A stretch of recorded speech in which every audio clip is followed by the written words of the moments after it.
দেখছেন খবর 24। খবর 24 এর দুইটি সংবাদে আপনাদের স্বাগত জানাচ্ছি। দামছড়া এলাকায় জুমের ক্ষেতে কাজ করতে গিয়ে বালুকের আক্রমণে আহত হয় ৩ জন জুনিয়া। এর মধ্যে গুরুতর আহত অমিতাভ রিয়াং নামে ৩৯ বছরের ব্যক্তি বর্তমানে জিবি হাসপাতালে চিকিৎসাধীন। দামছড়া এলাকায় জুমের ক্ষেতে কাজ করতে গিয়ে ভাল্লুকের আক্রমণে আহত হয় তিন জন জুমিয়া। এর মধ্যে গুরুতর আহত অমিতাভ রিয়াং নামে ৩৯ বছরের ব্যক্তি বর্তমানে রাজধানীর জিবি হাসপাতালে চিকিৎসাধীন। সংশ্লিষ্ট ঘটনার পরিপ্রেক্ষিতে পরিবারের তরফ থেকে দাবি করা হয়েছে, অমিতাভ সহ আরও বেশ কয়েকজন মিলে যখন অন্যান্য দিনের মতো দামছড়া এলাকায় জঙ্গল কাটার কাজ করছিলেন তখন হঠাৎ করে ভাল্লুক আক্রমণ করে। বাকিরা নিজেদের রক্ষা করতে পারলেও অমিতাভ রিয়াংয়ের উপর ভাল্লুক ক্রমান্বয়ে আক্রমণ করে এবং একটা পর্যায়ে প্রচণ্ড রক্তাক্ত এবং আহত হয় অমিতাভ রিয়াং। জানা গেছে, ভাল্লুকের আক্রমণের শিকার অমিতাভ রিয়াং চোখ, মুখমণ্ডল সহ শরীরের বিভিন্ন জায়গায় প্রচণ্ডভাবে আঘাতপ্রাপ্ত হয়েছেন। গোটা ঘটনার পরিপ্রেক্ষিতে ব্যাপক চাঞ্চল্য তৈরি হয়েছে এবং হাসপাতাল সূত্রে খবর, অমিতাভ রিয়াং এর অবস্থা বর্তমানে যথেষ্টই আশঙ্কাজনক। জঙ্গল কাটবার সময় থেকে ভালো আয়া মারছে। উনি কি একাই ছিল না সঙ্গে কেউ আসছিল? কতজন আসছিল তারা? ৬ জন আছে। ভাল্লুকে কতজন যে কামড় দিছে? ৩ জন। পরে আপনারা কিভাবে খবর পাইছেন যে ঘটনা হয়েছে? কিভাবে খবর পাইছেন? ভালো এখন অবস্থা কিরকম? রাম নাম কি ওনার? অমিতাভ। বয়স কত? ৩৯। বাড়ি? কাচারি সারা। ব্যুরো রিপোর্ট, খবর 24। নমস্কার, দেখছেন খবর 24 এর একটি গুরুত্বপূর্ণ সংবাদ। উত্তর ত্রিপুরা জেলা শাসকের কনফারেন্স হলে অনুষ্ঠিত হলো জেলাভিত্তিক এক দিবসীয় কর্মশালা। অনুষ্ঠিত হয় মঙ্গলবার দুপুর 12টায় অনুষ্ঠিত হয় এই এক দিবসীয় কর্মশালা। মূলত বিপর্যয় মোকাবেলার উপরেই কর্মশালা অনুষ্ঠিত হয়। এই কর্মশালাতে উপস্থিত ছিলেন জেলা শাসক দেবপ্রিয় বর্ধন। তাছাড়া উপস্থিত ছিলেন টিএসআর 13 নম্বর ব্যাটালিয়ন অ্যাসিস্ট্যান্ট কমান্ড্যান্ট রাজেশ বর্ধন। মূলত কর্মশালায় সংবাদ মাধ্যমকে জানানো হয় যে কোনো ধরনের বিপর্যয় আসলে বা ঝড় তুফান আসলে কিভাবে মানুষ রক্ষা পাবে, সাধারণ মানুষের কাছে তা বার্তা পৌঁছে দেওয়া। তাছাড়া রাজ্যের কোনো ধরনের ঝড় তুফান এবং বন্যা থেকে শুরু করে এক কথায় বিপর্যয়ের এর মতো যে কোনো সমস্যা কিভাবে জনসাধারণ আগাম জানতে পারবে তা নিয়ে আলোচনা বিভিন্ন অ্যাপে রয়েছে বা অ্যান্ড্রয়েড মোবাইলে প্লে স্টোর থেকে ইনস্টল করলে জনসাধারণ অগ্রিম জেনে যাবে। এই বিষয়ের উপর আলোচনা করেন। ওয়ার্কশপটা যে ডিজাস্টার ম্যানেজমেন্টে আমরা ডিস্ট্রিক্ট লেভেলে, সাব ডিভিশন লেভেলে কী কী ধরনের অ্যাক্টিভিটি আমরা করে থাকি, সেটা কীভাবে আমাদের অর্গানাইজ হয়, সেই সমস্ত বিষয়ে আপনাদের সাথে আলোচনা করা। তাছাড়া পাবলিক অ্যাওয়ারনেসের জন্য কয়েকটা অ্যাপ যেটি ডেভেলপ করা আছে, যার মাধ্যমে আমরা বিভিন্ন ধরনের তথ্য ডিজাস্টার ম্যানেজমেন্টের বিষয়ে সেটা পাবলিক যে কেউ সেটা অ্যাপ ডাউনলোড করে সেটা নিতে পারেন। সেই সমস্ত জিনিস আমরা এই ওয়ার্কশপের মাধ্যমে আপনাদের সামনে তুলে ধরবো, যাতে মূল লক্ষ্য হচ্ছে আপনাদের মাধ্যমে যাতে জনগণের কাছে এই সমস্ত ইনফরমেশন আরও ভালোভাবে পৌঁছায়। আমরা তো আমাদের অ্যাওয়ারনেস করে থাকি বিভিন্ন স্কুলে, বিভিন্ন সাব ডিভিশন লেভেলে। আপনারা কয়েকদিন আগেও দেখেছেন যে আমরা একটা স্টেট লেভেল মক ড্রিল হয়েছিল। সেই মক ড্রিলে আমরা ডিস্ট্রিক্ট, বিভিন্ন সাব ডিভিশন রিসেন্টলি আমাদের 150 ইয়ার্স অফ ত্রিপুরা পুলিশের পার্ট হিসেবে আমরা বিভিন্ন প্রোগ্রাম করব। সেন্ট্রালাইজিং যেটা সেন্ট্রাল আমাদের পিএইচকিউ আছে, পিএইচকিউর ইনস্ট্রাকশন অনুযায়ী আমরা যে প্রোগ্রামগুলি করব আপনাদেরকে জানাবো। যারা প্রেসের ভাইবোন আছেন, যারা এসছেন সবাই, তো ওই অনুষ্ঠানে আপনাদেরকেও জানানো হবে। আমরা ডিস্ট্রিক্ট অ্যাডমিনিস্ট্রেশনকেও জানাবো, যাতে আমরা এটা মানুষের মধ্যে ডিস্ট্রিক্ট ডিজাস্টার ম্যানেজমেন্টের মেইন কনসেপ্টটাই হচ্ছে আপনাদের জানকারি হি বাঁচাও হয়। আপনি যতটুকু জানবেন ততটুকু নিজের বাঁচবেন, প্লাস আপনি অন্য কাউকেও বাঁচতে সাহায্য করবেন। This is the thing. তাহলে এগুলি বলা যায় না, যদিও সাইক্লোন বলুন যেগুলি আছে এগুলি বোঝা যায়, যেরকম আর্থকুইক, ঠিক আছে? তো আর্থকুইক তো ডিটারমিনেশন কখন আসবে কখন হবে না বোঝা যায় না। তো ড্যামেজ হবে, এটা একদম শিওর। কিন্তু আমাদের মেইন টাস্কটা হচ্ছে আমরা কিভাবে এটাকে মিনিমাইজ করব, আমাদের যে ক্ষতিটা কিভাবে আমরা মিনিমাইজ করব, এবং কিভাবে আমরা সিচুয়েশন অকওয়ার্ড যখন সিচুয়েশন হবে, how we deal the situation. এবং এটা ফোর্স শুধু করবে না, ফোর্স এজ এ রেসপন্ডার, এবং শেষ হচ্ছে গ্রাসরুট লেভেল। এটা দেখছেন খবর 24 দাদু একটি গুরুত্বপূর্ণ সংবাদ। বিজেপি সরকারের প্রস্তাবিত হিট অ্যান্ড রান সংক্রান্ত বিলের প্রতিবাদে ব্যাপক প্রতিক্রিয়া অব্যাহত। এরই মধ্যে গোটা দেশ জুড়ে বিভিন্ন অংশের শ্রমিকরা সংগঠিতভাবে সংশ্লিষ্ট বিলের প্রতিবাদে বিক্ষোভ প্রদর্শন অব্যাহত রেখেছে। বিগত বেশ কিছুদিন ধরেই দেশ জুড়ে বিজেপি সরকারের প্রস্তাবিত হিট অ্যান্ড রান সংক্রান্ত বিলের প্রতিবাদে ব্যাপক প্রতিক্রিয়া দান অব্যাহত। এরই মধ্যে গোটা দেশ জুড়ে বিভিন্ন অংশের শ্রমিকরা সংগঠিতভাবে সংশ্লিষ্ট বিলের প্রতিবাদে বিক্ষোভ প্রদর্শন অব্যাহত রেখেছেন। এরকমই এক কর্মসূচির অঙ্গ হিসেবে আজ সিআইটিউর উদ্যোগে রাজ্য কার্যালয়ের সামনে থেকে কেন্দ্রীয় সরকার প্রস্তাবিত হিট অ্যান্ড রান বিলকে সর্বনাশ এবং দানবীয় বিল আখ্যায়িত করে এক প্রতিবাদ মিছিল সহ ওরিয়েন্ট চৌমুহনীতে বিক্ষোভ সভা সংগঠিত হয়। এই মিছিল থেকে সংশ্লিষ্ট বিল বাতিলের দাবি ওঠে জোরালোভাবে। নিজের প্রতিক্রিয়ায় সিআইটিউ নেতৃত্ব রাজ্যের প্রাক্তন মন্ত্রী মানিক দে দাবি করেন এই সময়ের মধ্যে কেন্দ্রীয় সরকার প্রস্তাবিত হিট অ্যান্ড রান বিল দানবীয়। তিনি দাবি করেন অনেক সময় দেখা যায় দুর্ঘটনার পেছনে যান্ত্রিক গোলযোগ থেকে শুরু করে বিভিন্ন বিষয় জড়িত থাকে। কাজেই দুর্ঘটনার পরিপ্রেক্ষিতে সংশ্লিষ্ট চালকের ক্ষেত্রে এই প্রকারের আইন বলবৎ করা এক প্রকারের দানবীয় পদক্ষেপ বলে মানিক দে দাবি করেন। আজকের এই কর্মসূচি থেকে মানিক দে সহ অন্যান্য নেতৃত্ব এবং কর্মী সমর্থকেরা সম্মিলিতভাবে সংশ্লিষ্ট বিল প্রত্যাহার করার জন্য দেশের সরকারের প্রতি আহ্বান রাখেন। গোটা দেশে এই একটা পরিস্থিতি তৈরি করেছে বিজেপি নেতৃত্বাধীন কেন্দ্রীয় সরকার, এটা চলতে দেওয়া যায় না। এবং বিশেষ করে ভারতবর্ষে ব্রিটিশ শাসিত ভারতবর্ষে একটা আইন ছিল, এই আইনটাকে তারা সময় সময় পরিবর্তন করেছেন।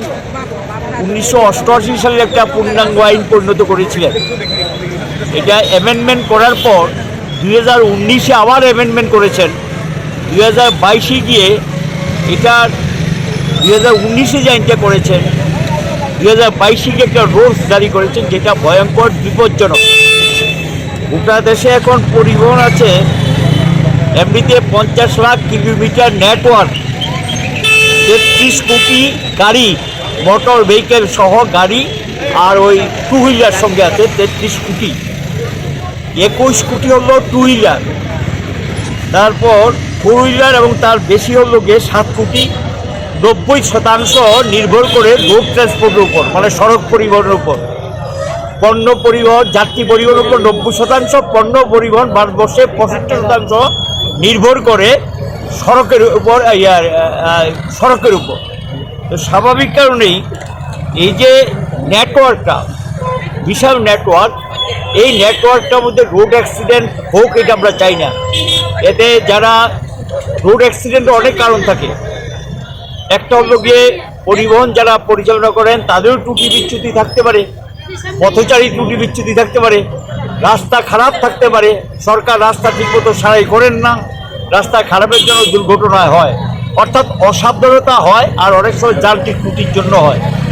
দেখা গেল সেই দুর্ঘটনার পর যেখানে দুর্ঘটনা হয় শ্রমিকরা তাদেরকে নিয়ে যাওয়ার চেষ্টা করেন যে হাসপাতালে পৌঁছে দেওয়ার জন্য।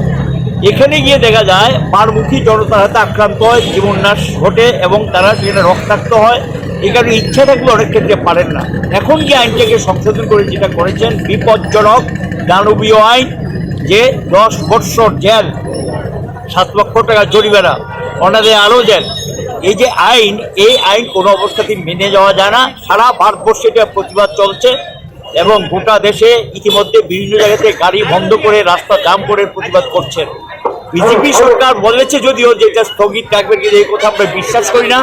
এরা অনেক কথা বললেন, কাজে তা করে না। তারা শ্রমিকদের স্বার্থের বিরোধী, মালিকের স্বার্থ রক্ষাকারী, তন্ত্রীবাহ, এবং এরা সাধারণত জনগণের স্বার্থ সংশ্লিষ্ট বিষয়গুলি দেখে না।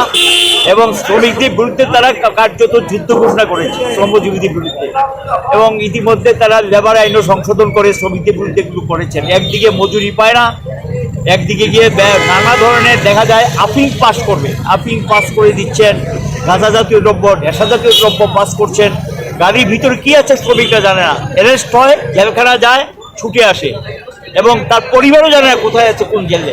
এই যে সাধারণ শ্রমিক যারা দেশে এক প্রান্ত থেকে আরেক প্রান্ত যোগাযোগ ব্যবস্থাকে রক্ষা করছেন, যাত্রী পরিষেবা, পণ্য পরিষেবা, এদের বিরুদ্ধে যে যুদ্ধটা ঘোষণা করেছেন কেন্দ্রীয় সরকার শ্রমিকদের বিরুদ্ধে, আমজনতার বিরুদ্ধে, এটা মেনে নেওয়া যায়। তারই প্রতিবাদে আমরা এই মিছিল সংগঠিত করছি। আমরা সরকারকে বলবো যে এটা স্থগিত হবে না, বাতিল ঘোষণা করতে হবে। বাতিল ঘোষণা না করলে লড়াই চলবে, সারা দেশে আন্দোলন চলছে। আমরা এখানে আন্দোলন করছি, এমনকি বিজেপি সংগঠনও রাস্তায় নেমেছে শ্রমিকদের চাপে পড়ে। দেশের আমজনতাও রাস্তায় নেমেছে। এটাকে এই দানবীয় আইন আমরা সমর্থন করতে পারি না, তারই প্রতিবাদে আজকে ডিসি এবং আমরা একটা বিক্ষোভ সভা। ব্যুরো রিপোর্ট, খবর 24। দেখছেন খবর 24। নেশা জাতীয় সামগ্রীগুলো আটক হচ্ছে, তা থেকে প্রমাণিত আগরতলা শহরকে নেশা সাম্রাজ্যের অবাধ বিচরণ ক্ষেত্র হিসেবে পরিগণিত করে চলছে একাংশ নেশা কারবারীরা। আজ আগরতলা কুমারীটিলা এলাকা থেকে তিনজন নেশা কারবারী সহ প্রায় 4 লক্ষাধিক টাকার ব্রাউন সুগার সহ বেশ কিছু নগদ টাকা এবং একটি স্কুটি বাজেয়াপ্ত করতে সক্ষম হয়েছে পুলিশ। সাম্প্রতিক সময়ে রাজধানী আগরতলার বিভিন্ন জায়গায় যেভাবে নেশা জাতীয় সামগ্রীগুলো আটক হচ্ছে তা থেকে প্রমাণিত হচ্ছে আগরতলা শহরকে নেশা সাম্রাজ্যের অবাধ বিচরণ ক্ষেত্র হিসেবে পরিগণিত করে চলেছে একাংশ। আজ রাজধানী আগরতলার কুমারীটিলা এলাকা থেকে তিনজন নেশা কারবারি সহ প্রায় 4 লক্ষাধিক টাকার ব্রাউন সুগার সহ বেশ কিছু নগদ টাকা এবং স্কুটি বাজেয়াপ্ত করতে সক্ষম হয়েছে পুলিশ। তাৎপর্যপূর্ণ বিষয় হচ্ছে আটককৃতদের মধ্যে একজন মহিলাও রয়েছেন, যার বাড়ি রাজধানীর ধলেশ্বর এলাকাতে। গোটা বিষয় সম্পর্কে পুলিশের বক্তব্য হচ্ছে, সুনির্দিষ্ট তথ্যের ভিত্তিতে কুমারীটিলা এলাকায় যখন উৎপেতে বসেছিল পুলিশ, তখন সংশ্লিষ্ট ড্রাগস কারবারিরা ঘটনাস্থলে এসে নেশা সামগ্রীর আদান প্রদান করতে থাকলে তাদেরকে হাতে নাতে আটক করা হয়। পাশাপাশি পুলিশের তরফ থেকে দাবি করা হয় আটককৃতদের কোর্টে প্রেরণ করার মধ্য দিয়ে আগামী দিনে এই ঘটনার পেছনে আর কারা রয়েছে তাদের পর্দার সামনে আনার চেষ্টা জারি রয়েছে। এখানে উল্লেখ করা প্রয়োজন, আজকের এই সফল অভিযানে এনসিসি থানার পুলিশ সহ অভয়নগরের পুলিশ ভূমিকা পালন করেছে। খবর আসে যে শ্যামলীবাজার রিঙ্কুয়া কুমারটিলা এলাকাতে ওই অবৈধ সামগ্রীরা মতো ড্রাগস ডিলাররা নাকি একটা হিউজ অ্যামাউন্ট কোয়ান্টিটি অফ ড্রাগসের একটা ড্রাগস ডিলিং করবে। তো সেই অনুযায়ী আমরা আমাদের অভয়নগর সহ আমাদের থানার অন্যান্য অফিসের সবাই মিলে আমরা এখানে উৎপেতে বসে থাকি। আমাদের উৎপেতে বসে থাকার পরে যখন আমরা কিছুক্ষণ পরে লক্ষ্য করি যে একটা স্কুটি সহ আরও 2জন লোক ওরা একটা ড্রাগস নিয়ে ডিলিং করছে, তো লেনদেন করছে। ওই সময় আমরা ওদেরকে হাতে নাতে ধরে ফেলি। হাতে নাতে ধরার পরে আমরা দেখি যে এখানে টোটাল স্মল ভায়াল 400 স্মল ভায়াল হেরোইন, যেটাকে আমরা ব্রাউন সুগার জানি, আছে। সঙ্গে ওদের থেকে আমরা ক্যাশ টাকা 23,000 টাকা, একটা স্কুটি সিজার করি এবং এমটি প্লাস্টিক ভায়াল, যেগুলি হিরোইনের জন্য ইউজ করা হয়, 500 প্লাস্টিক ভায়াল আমরা সিজ করি। তো উদ্ধারকৃত এবং সঙ্গে আমরা 3জনকে গ্রেপ্তার করি, ওদের মধ্যে একজন মুকিল। কত টাকা ক্যাশ উদ্ধারকৃত সিজড আর্টিকেলস এবং কন্ট্রাব্যান্ড আইটেম সহ টোটাল 4 লাখ টাকা, মানে 4 লাখ টাকা হবে। ওদেরকে আমরা আজকে ওটা ফরওয়ার্ড করবো। তার কতদিন ধরে এই ব্যবসার সাথে জড়িত? এটা আমরা দেখছি, ভেরিফাই করে দেখছি। আর কেউ আছে? এটা ওদেরকে আমরা পুলিশ রিমান্ডে আনলে আমরা এটা দেখতে পাবো। নামটা কি হয়েছে? যাদেরকে আরেকজন রতন দেবনাথ এবং যে মহিলা, ওনার নাম হলো কি প্রিয়া দাস। তার বাড়ি কোথায় সবাই? একজনের বাড়ি রিকুয়া, একজনের বাড়ি এখানে ওয়েস্ট বটতলা জিঞ্জারপুরের সঙ্গে, আরেকজনের বাড়ি মহিলার বাড়ি ধলেশ্বর। আপনাদের এরকম আগামী এরকম জারি থাকবে যেটা নাকি মানুষের আমাদের এটা নেশামুক্ত ত্রিপুরাকরণ করার সাথে আমরা আমাদের এই যে জারি রেট কন্টিনিউ থাকবে এবং আমরা এটাকে নেশামুক্ত করেই ছাড়ব। ব্যুরো রিপোর্ট, খবর 24। দেখছেন খবর 24। ফের মোদী সরকারের আশা নিয়ে ত্রিপুরা রাজ্য জুড়ে বিভিন্ন প্রকারের কর্মসূচির মধ্য দিয়ে দেওয়াল লিখন কর্মসূচি ঘিরে উপস্থিত কর্মী সমর্থকদের মধ্যে ব্যাপক পরিলক্ষিত হয় উৎসাহ উদ্দীপনা। ফিরছে একবার মোদী সরকার, এই বিশেষ স্লোগানকে সামনে রেখে রাজ্য বিজেপি সাম্প্রতিক সময়ে গোটা রাজ্য জুড়ে বিভিন্ন প্রকারের কর্মসূচি গ্রহণ করে চলেছে। এই কর্মসূচির অঙ্গ হিসেবে আজ অর্থাৎ 10ই জানুয়ারি রাজ্যের প্রতিটা বুথে অন্তত 5টা করে জায়গায় দেওয়াল লিখন শীর্ষক কর্মসূচি সংগঠিত হচ্ছে। বনমালীপুর মণ্ডল অফিসের সামনে আয়োজিত এই দেওয়াল লিখন কর্মসূচি ঘিরে উপস্থিত কর্মী সমর্থকদের মধ্যে ব্যাপক উৎসাহ পরিলক্ষিত হয়। সংশ্লিষ্ট কর্মসূচিতে উপস্থিত থেকে নিজের প্রতিক্রিয়া ব্যক্ত করতে গিয়ে প্রদেশ বিজেপির সভাপতি রাজীব ভট্টাচার্য দাবি করেন, আগামী দিনে নরেন্দ্র মোদীকে পুনরায় প্রধানমন্ত্রী হিসেবে দেখতে তথা ত্রিপুরা রাজ্যের 2টি আসনেই পদ্মফুলের বিজয়কে সুনিশ্চিত করার জন্য আজ রাজ্য জুড়ে এই দেওয়াল লিখন কর্মসূচি সম্পন্ন হচ্ছে। পাশাপাশি শ্রী ভট্টাচার্য রাজ্যবাসীকে আগামী দিনে নির্বাচনের মধ্য দিয়ে এই রাজ্যের 2টি আসনেই পদ্মফুলের জয়কে সুনিশ্চিত করার জন্য আরও একবার আহ্বান জানান। বাস্তবায়ন করছি। আমাদের মূল লক্ষ্য হলো আমরাও আমার দেশের প্রধানমন্ত্রী হিসেবে নরেন্দ্র মোদীজিকে দেখতে চাই। তৎসঙ্গে ত্রিপুরা রাজ্যে 2টি লোকসভা আসন রয়েছে, সেখানে আমরা আমাদের প্রার্থী পদ্মফুলকে ফুটিয়ে আমরা মোদীজির হাতকে শক্তিশালী করতে চাই। সেই লক্ষ্যে আর এই নির্বাচনকে সামনে রেখে বিভিন্ন কর্মসূচি ভারতীয় জনতা পার্টি নিয়েছে। তার মধ্যে একটা অন্যতম হলো দেওয়াল দিবস। তো আজকে সারা ত্রিপুরা রাজ্যে আমাদের যে বুথগুলি রয়েছে সেই বুথে প্রত্যেকটা বুথে মিনিমাম 5টা করে আমরা এই পদ্ম ফুল আর বিশ্বে একবার মোদী সরকার এই স্লোগানকে সামনে রেখে আমাদের দেওয়াল লিখন স্টার্ট হয়েছে। তো আমি আপনাদের মাধ্যমে বলবো সকলকে যে আসুন সবাই মিলে আমরা এক ত্রিপুরা শ্রেষ্ঠ ত্রিপুরা এবং এক ভারতবর্ষ শ্রেষ্ঠ ভারতবর্ষ সেই জায়গায় নিতে গেলে মোদীজির হাতে শক্তিশালী। ব্যুরো রিপোর্ট, খবর 24। স্বাগত জানাচ্ছি খবর 24-এর আরও একটি সংবাদে। আবারও রাজ্য রাজনীতিতে ককবরক রোমান স্ক্রিপ্ট আত্মপ্রকাশ করেছে।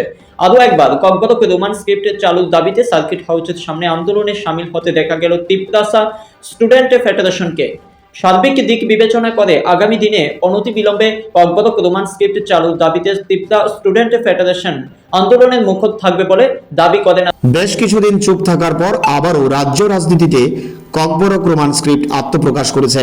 আরও একবার ককবরক রোমান স্ক্রিপ্ট চালুর দাবিতে সার্কিট হাউসের সামনে আন্দোলনে সামিল হতে দেখা গেল ত্রিপুরা স্টুডেন্টস ফেডারেশনকে। সংগঠনের একদল কর্মী সমর্থকরা সংশ্লিষ্ট জায়গায় জড়ো হয়ে ককবরক রোমান স্ক্রিপ্ট চালুর দাবিতে আজ সোচ্চার হন। कॉकब्रॉक के लिए रोमन स्क्रिप्ट के लिए हम लोग कितना साल हुआ था डिमांड किया, ठीक है, we understand. yesterday in the assembly they have raised the issues for 2 days. We must thank the LOP, of course, and the chief minister has already given his assurance to send a letter to the CBSE. But we have submitted a memorandum in 2022 to the Tripura board, to the director of SCRT, to the director of Kokborok and other minority languages. You see, despite of not having any policy on script, the government are illegally doing something against the indigenous people, which is they're printing the textbook in only one particular script. They're printing the question paper in only one particular script, which is illegal. There is no any government notification order, and how can they only print in one particular script, which is not a demand of the people? So there is why we are going to follow up with the Tripura board today. We have submitted a memorandum to print in both Bengali and Roman script, whether they have done or not, since Tripura board exam is coming very soon. And so far Kokborok textbook has not been printed in both the script. इसलिए हम लोग आज follow up करेंगे directorate of Kokborok और minority languages SCRT and then Tripura board, क्योंकि अभी तक वो लोग क्वेश्चन पेपर प्रिंट किया कि नहीं बोथ बेंगली और रोमन स्क्रिप्ट, इसलिए हम लोग आज फॉलो अप करेंगे। সংশ্লিষ্ট বিষয় নিয়ে প্রতিক্রিয়া ব্যক্ত করতে গিয়ে সংগঠনের ভাইস প্রেসিডেন্ট জন দেববর্মা দাবি করেন, দীর্ঘদিন ধরে ককবরক রোমান স্ক্রিপ্ট চালুর দাবি থাকলেও পরিকল্পিতভাবে জনজাতিদের ঠকানোর জন্য প্রতারিত করার জন্য উপযুক্ত পদক্ষেপ গ্রহণ করা হচ্ছে না। বিশেষ করে শ্রী দেববর্মা দাবি করেন, যেভাবে টেক্সট বইগুলো শুধুমাত্র একটা স্ক্রিপ্টে চাপানো হচ্ছে তা সম্পূর্ণ বেআইনি এবং নীতিবিরুদ্ধ। সার্বিক দিক বিবেচনা করে আগামী দিনে অনতিবিলম্বে ককবরক রোমান স্ক্রিপ্ট চালুর দাবিতে ত্রিপুরা স্টুডেন্টস ফেডারেশন আন্দোলনে মুখর থাকবে বলে আজকে দাবি করেন জন দেববর্মা। ব্যুরো রিপোর্ট, খবর 24। নমস্কার, স্বাগত জানাচ্ছি খবর 24-এর আরও একটি গুরুত্বপূর্ণ সংবাদে। দেশের রাজনীতিতে অন্যতম একটি রাজনৈতিক দল জাতীয় কংগ্রেস। এই কংগ্রেস দল ত্রিপুরা রাজ্য জুড়ে 2024 লোকসভা নির্বাচনে কতটুকু ঘুরে দাঁড়াবে প্রশ্ন রাজনৈতিক মহলে। ত্রিপুরা রাজ্যের পরিপ্রেক্ষিতে কংগ্রেস দলটাকে নিয়ে এই মুহূর্তে আর সাধারণ মানুষ বা কংগ্রেসীরা ভরসা করতে পারছে না বলা যায়। যদিও এই প্রবণতা নতুন ঘটনা তা না।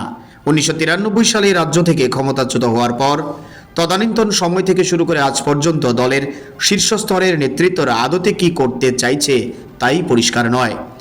রাজ্যের রাজনৈতিক সচেতন মহল থেকে শুরু করে একটা অংশের সাধারণ মানুষ মাত্রেই জানা আছে, প্রতিবার বিধানসভা নির্বাচন আসলে কংগ্রেস হঠাৎ করে জেগে উঠে দিবা স্বপ্নে বিভোর হয়ে যায়, আবার নির্বাচন চলে গেলে কংগ্রেসও ঝাঁপ ফেলে দেয়।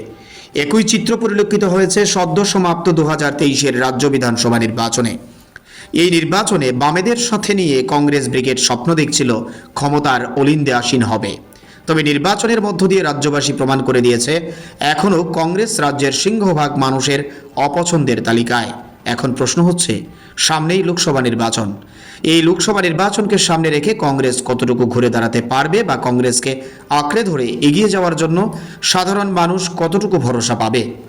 এমনিতেই প্রদেশ কংগ্রেস সভাপতি হিসেবে আশিস কুমার সাহা নিযুক্ত হওয়ার পর থেকেই বিধায়ক বিরজিৎ সিনহা, বিধায়ক গোপাল রায় সহ একাংশ কংগ্রেস শীর্ষ নেতৃত্বরা কংগ্রেস দলে থাকলেও না থাকার মতো অবস্থায় রয়েছেন। এরই মধ্যে অতি সম্প্রতি প্রদেশ কংগ্রেস কমিটির পুনর্গঠনের পর গোটা রাজ্য জুড়ে কংগ্রেস দলের একাংশ দুর্দিনের কর্মীদের মধ্যে ব্যাপক অসন্তোষ দেখা দিয়েছে। দিকে দিকে ক্ষোভের বহিঃপ্রকাশ চলছে নানাভাবে। বিশেষ করে সামাজিক মাধ্যমে রাজ্য কংগ্রেসের পরিচালন ব্যবস্থা নিয়ে নানান প্রকারের সমালোচনার ঝড় বইছে। এই জায়গায় দাঁড়িয়ে কংগ্রেসের শীর্ষ নেতৃত্ব থেকে শুরু করে হাইকমান্ডকে আগামী লোকসভা নির্বাচনের চ্যাপ্টার আপাতত বাদ দিয়ে দলীয় অসন্তোষ প্রশমনে অধিক পরিমাণে মনোনিবেশ করতে হচ্ছে। তবে আর যাই হোক, বর্তমান সামগ্রিক পরিস্থিতির নিরিখে এটুকু হলফ করেই বলা চলে 2024-এর লোকসভা নির্বাচনের আগে ঘুরে দাঁড়ানোর মতো জায়গায় কংগ্রেস দল অন্তত ত্রিপুরা রাজ্যে পৌঁছতে পারবে কিনা এই মুহূর্তে তা একটা বিরাট প্রশ্নচিহ্ন হয়ে দাঁড়িয়েছে। ব্যুরো রিপোর্ট, খবর 24।